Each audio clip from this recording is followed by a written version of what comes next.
ಸ್ನೇಹಿತರೆ ನಮಸ್ಕಾರ. ನಾನು ನಿಮ್ಮ ರಾಕೇಶ್ ಆರುಂಡಿ. ಕ್ಷುಲ್ಲಕ ಕಾರಣಗಳಿಗೆ ಅಮೂಲ್ಯವಾಗಿರೋ ಪ್ರಾಣವನ್ನೇ ತೆಗೆಯುವಂಥ ಅನೇಕ ಪ್ರಕರಣಗಳನ್ನು ಪ್ರತಿನಿತ್ಯ ಕೇಳ್ತಾ ಇರ್ತೀವಿ. 3 ದಿನದ ಪ್ರೀತಿಗಳು ನೋಡಿ, ಒಂದು ಕಡೆ ಯುವಕ ಯುವತಿಯರು ಎಲ್ಲೋ ಒಂದು ಕಡೆ ದಾರಿ ತಪ್ತಾ ಇದ್ದಾರೆ ಅನ್ನಿಸ್ತಾ ಇದೆ. ಬಲವಂತವಾಗಿ ಆಕೆಯನ್ನು ಪಡಿಲೇಬೇಕು ಅನ್ನೋ ಹಠ, ತನ್ನದಾಗಿಸ್ಕೊಳ್ಬೇಕು ಅನ್ನೋ ಧಾವಂತ, ಮದುವೆಯಾಗಿರ್ತಕ್ಕಂಥ ಮಹಿಳೆಯರನ್ನು ಬಿಡದಂತೆ ಪೀಡಿಸುವಂಥ ಯುವಕರು. ಇಲ್ಲಿ ಯಾರ್ದು ತಪ್ಪು ಯಾರ್ದು ಸರಿ ಅಂತ ಹೇಳಲಿಕ್ಕೆ ಬರೋದಿಲ್ಲ. ಈ ಘಟನೆಯನ್ನು ಸವಿಸ್ತಾರವಾಗಿ ಹೇಳ್ತಾ ಹೋಗ್ತೀನಿ.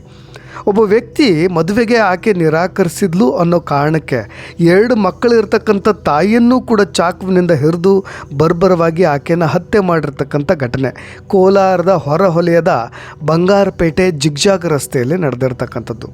ಬಂಗಾರಪೇಟೆ ತಾಲೂಕಿನ ಕತ್ತಹಳ್ಳಿ ಗ್ರಾಮದ ಸುಜಾತ ಅನ್ನೋ ಹುಡುಗಿ, 27 ವರ್ಷ. ಈಗಾಗಲೇ ಆಕೆ ಪ್ರಾಣವನ್ನೇ ತೆಗೆದುಬಿಟ್ಟಿರ್ತಕ್ಕಂಥ ಪಾಪಿ. ಆತ ಹೊಸಪೇಟೆ ಇಂಡಸ್ ಬ್ಯಾಂಕ್ನ ಉದ್ಯೋಗಿ ಚಿರಂಜೀವಿ ಅಂತ ಈಗ ಸದ್ಯದ ಮಟ್ಟಿಗೆ ಗುರುತಿಸಲಾಗಿರೋದು. ಆರೋಪಿ ಫೈನಾನ್ಸ್ ಕಂಪನಿಯಲ್ಲಿ ಕೆಲಸ ಮಾಡಬೇಕಾದ್ರೆ ಈ ಹಣ ವಸೂಲಿ ಮಾಡಬೇಕಾದ್ರೆ ಊರಿಗೆ ಗ್ರಾಮಕ್ಕೆ ಹೋಗ್ತಾ ಇದ್ದಂತೆ. ಈ ಹಣ ವಸೂಲಿ ಹೋಗಬೇಕಾದ್ರೆ ಈ ಮಹಿಳೆ ಪರಿಚಯವಾಗಿರೋದು. ಅದಾದ ಮೇಲೆ ಅದು ಪ್ರೀತಿಗೆ ಚಿಗುರಿತ್ತೋ ಅಥವಾ ಪ್ರೀತಿಗೆ ಬದಲಾಗಿತ್ತೋ, ಆಕೆ ಯಾವ ಹಂತದ ಸಲಿಗೆಯನ್ನು ಆತನಿಗೆ ಕೊಟ್ಟಿದ್ಲೋ ಗೊತ್ತಿಲ್ಲ. ಸದ್ಯ ಕೃತ್ಯ ನಡೀತಾ ಇದ್ದಂತೆ ಸ್ಥಳಕ್ಕೆ ಪೊಲೀಸ್ನವರು ಆಗಮಿಸಿದ್ರು.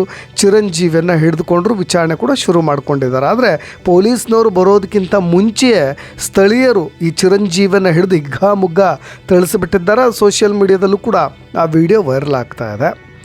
ಈ ಘಟನೆ ಹೇಗಾಯಿತು ಅನ್ನೋದು ನೋಡಿ. ಕತ್ತಿಹಳ್ಳಿಯಿಂದ ನರಸಾಪುರ ಕೈಗಾರಿಕಾ ಪ್ರದೇಶದ ಕಡೆ ಕೆಲಸಕ್ಕೆ ಹೊರಟಂಥ ಈ ಮಹಿಳೆ ಸುಜಾತ ಕೋಲಾರದ ಬಳಿ ಈ ಆರೋಪಿ ಆಕೆಯನ್ನು ಅಡ್ಡಗಟ್ಟಿ ಚಾಕುವಿನಿಂದ ಹಿಡಿದು ಆಕೆಯ ಪ್ರಾಣವನ್ನೇ ತೆಗೆದು ಬಿಡ್ತಾನೆ. ನಾನು ಆರಂಭದಲ್ಲಿ ಹೇಳಿದಾಗೆ ಇಬ್ಬರಿಗೂ ಕೂಡ ಮದುವೆ ಆಗಿದೆ. ಅದನ್ನು ನೀವು ಗಮನಿಸಬೇಕಾದಂಥ ಸಂಗತಿ.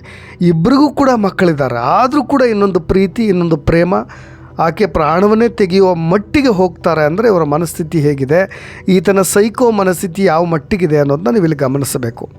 ಆದರೆ ಸುಜಾತ ಆಕೆಯ ಗಂಡನನ್ನು ತೊರೆದು ಪ್ರತ್ಯೇಕವಾಗಿ ವಾಸ ಮಾಡ್ತಾ ಇದ್ಲಂತೆ. ಕಳೆದ ಕೆಲವು ದಿನಗಳಿಂದ ಈ ಚಿರಂಜೀವಿ ಸುಜಾತಾಳನ್ನು ಮದುವೆಯಾಗುವಂತೆ ಪದೇ ಪದೇ ಪೀಡಿಸ್ತಾ ಇದ್ದಂತೆ, ಬಲವಂತ ಮಾಡ್ತಾ ಇದ್ದಂತೆ.